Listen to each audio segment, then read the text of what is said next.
Again for a brand new show. Welcome.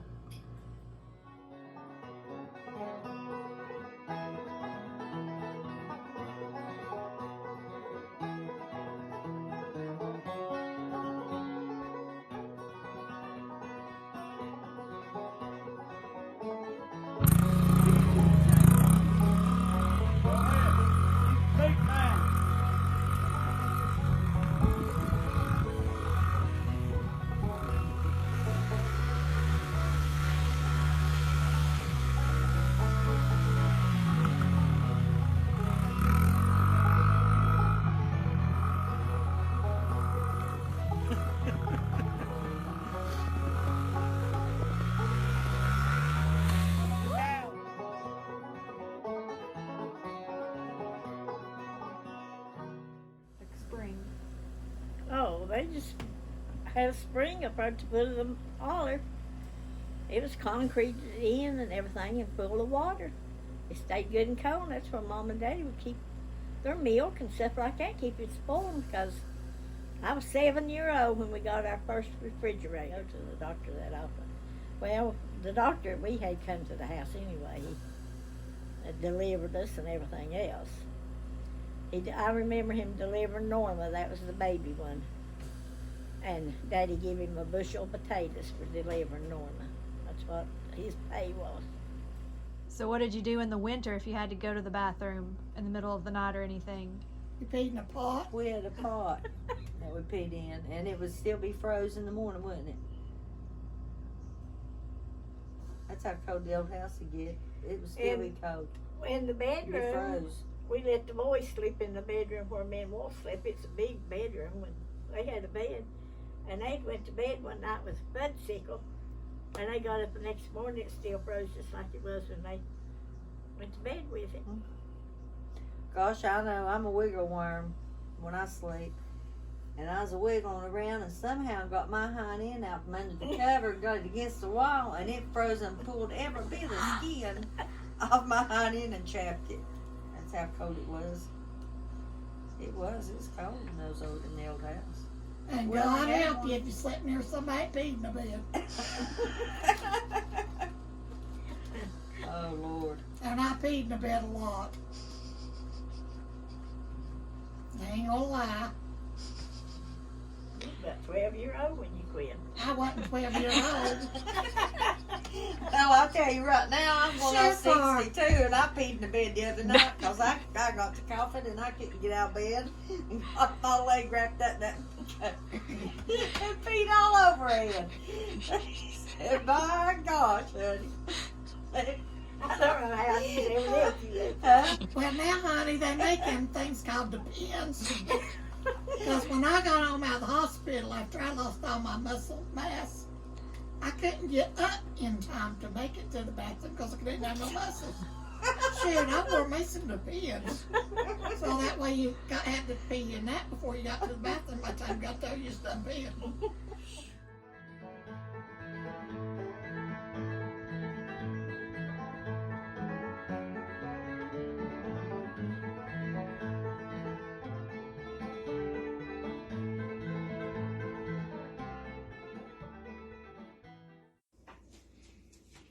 Hi, I'm Emma, and today we're going to make sand tarts.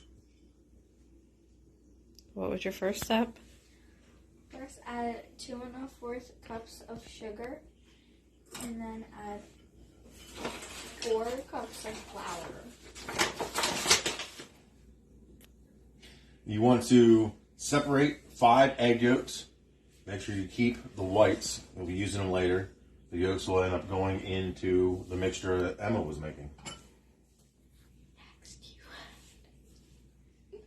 Next, add a 1/4 teaspoon of baking soda,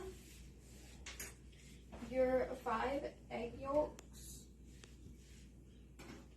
and your 1/2 pound of melted butter.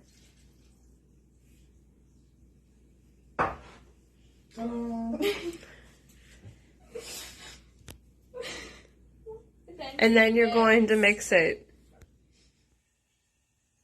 After you add the sugar and flour, add a 1/2 pound of butter, 1/4 teaspoon of baking soda, and 5 egg yolks, and mix. Once you have all your ingredients mixed, take a little bit of flour, sprinkle it down on your parchment paper, and then roll out your cookies as thin as you like. Then take your favorite cookie cutter, cut out your shapes, take your egg whites from earlier, brush it on, and then decorate it however you like. And once you're done decorating your cookies, you stick in the oven at 350 from 8 to 10 minutes.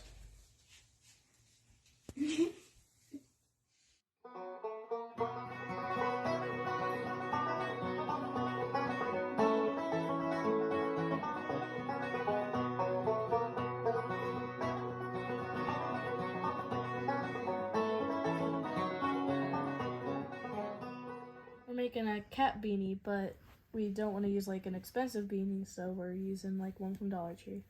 And if it works, we'll try and get like a little more nicer one. So we already drew the line to where we want to sew it. Okay, so use like a white crayon to draw a line, and which line are you actually using? It's this one, the This top one. one, right? Yeah. They actually make specialty stuff here. Meemaw Dixie has some. You don't have to use a white crayon, but we're using what we have, right? And you've never sewn anything before, right? Pillow.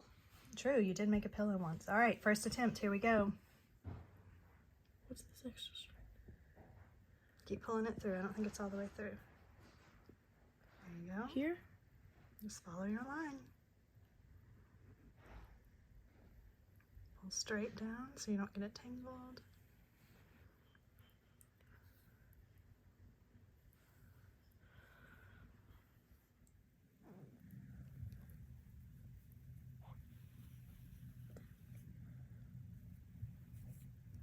All right, you're almost done to the end. Do you know how to tie it off? Here. Then how Do I do flip it over? you know what to do? Nada. Gotta tie a double knot in it. Do you know how to do that? Yeah, you take this off. No. You You tie it through. You loop it through. Hang on, just go through the middle. It's hard to do it in film. Yeah, you've got it. Poke it through the middle, like you're sewing it. What? Poke it through the middle of, like a shoe. Yep. But then, because we've got a lot here, I'm gonna kind of hold it because you want the knot to be there at the bottom.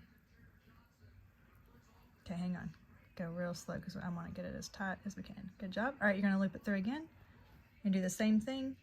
So we're tying a little knot. Okay, do it with your hand and finger this time.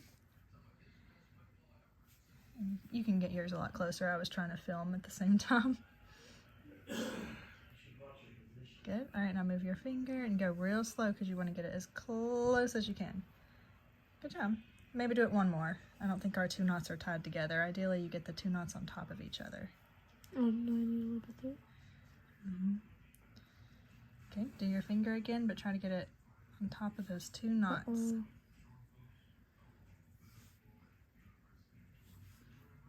Keep going, keep going, keep going. Oh, I didn't do it. You did it. Okay, so we've cut it, and now what do?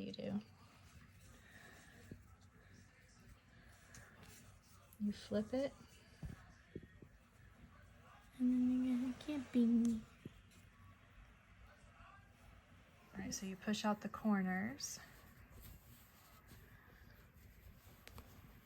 It looks a little boxy when you have it like this, but when you the finished product, you have to like adjust it a little bit, so you gotta like make it look like a kite ear, but yeah.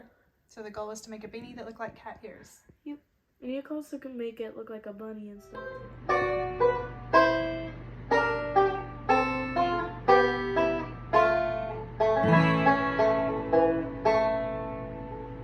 Bye.